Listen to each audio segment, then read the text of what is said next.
1941 খ্রিস্টাব্দের 22 June Germany Russia আক্রমণ করে 40 লক্ষ সেনা, 3300 ট্যাঙ্ক ও 5000 বিমান সহ 22 জুন দিনটি ছিল নেপোলিয়নের রাশিয়া অভিযানের 129তম বর্ষ। উত্তরে লেনিনগ্রাদ, দক্ষিণে স্ট্যালিনগ্রাদ ও মাঝখানে মস্কো আক্রমণকালে হাঙ্গেরি ও ইটালির নাৎসিরা জার্মানিকে সাহায্য করেছিল। ফিলিপ সুয়াভেইন বলেন, বিশ্ব ইতিহাসে এটাই ছিল সবচেয়ে বড় আক্রমণ।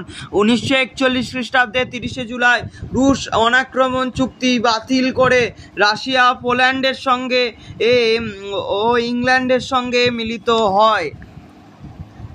1941 খ্রিস্টাব্দের 1 অক্টোবর থেকে 1942-এর 1 জুলাই আমেরিকার ল্যান্ড লিজ অ্যাক্ট অনুসারে প্রতি মাসে 400 উড়োজাহাজ, 500 ট্যাঙ্ক, বিমান ও ট্যাঙ্ক বিধ্বংসী কামান প্রচুর পরিমাণে দিয়ে রাশিয়াকে সাহায্য করে। 1942, তার মধ্যে 1943ও আছে। 1942 খ্রিস্টাব্দের 8 নভেম্বর ইঙ্গো মার্কিন বাহিনীর ফরাসি অধিকৃত উত্তর আফ্রিকায় অবতরণ। 1942 খ্রিস্টাব্দের 19 নভেম্বর স্ট্যালিনগ্রাদের যুদ্ধ শুরু হলে রুশ লাল ফৌজ গেরিলা আক্রমণ চালায় মার্শাল জুকভের নেতৃত্বে।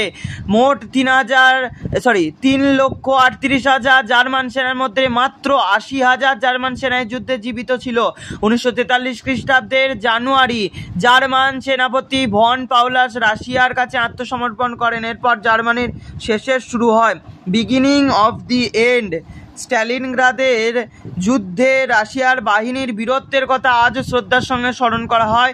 1943 খ্রিস্টাব্দের মে ইঙ্গো আমেরিকান সেনাবাহিনী সোমালিল্যান্ড, লিবিয়া, ভূমধ্যসাগরীয় অঞ্চল দখল করে মিশর আক্রমণ করে।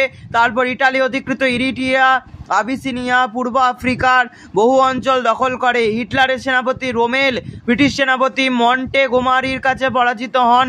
আলামিনের যুদ্ধে মার্কিন সেনাপতি প্যাটন উত্তর আফ্রিকা ইটালির আধিপত্য খর্ব করে উত্তর আফ্রিকাকে ইঙ্গো মার্কিন অধিকারে নেন। 1943 খ্রিস্টাব্দে 10 জুলাই সেনাপতি প্যাটন ও মন্টেগোমারির নেতৃত্বে ইঙ্গো মার্কিন বাহিনী সিসিলি দখল করে। 1943 খ্রিস্টাব্দের 24 জুলাই ইঙ্গো মার্কিন বাহিনী ফ্যাসিস্ট গ্রাউন্ড কাউন্সিল মুসোলিনি ও ফ্যাসিস্ট সরকারকে বরখাস্ত করে। 1943 খ্রিস্টাব্দে 25 জুলাই ইতালির রাজা তৃতীয় ভিক্টর ইমানুয়েলের নির্দেশে মুসোলিনিকে গ্রেপ্তার করে মার্শাল বোদোগ্লিও। 21 বছর পর ইটালি থেকে ফ্যাসিস্ট শাসন অবসান ঘটে। 1943 খ্রিস্টাব্দে 3 সেপ্টেম্বর ইতালির নতুন অফ্যাসিস্ট সরকার মিত্রবাহিনীর কাছে এসে নিঃশর্ত আত্মসমর্পণ করে।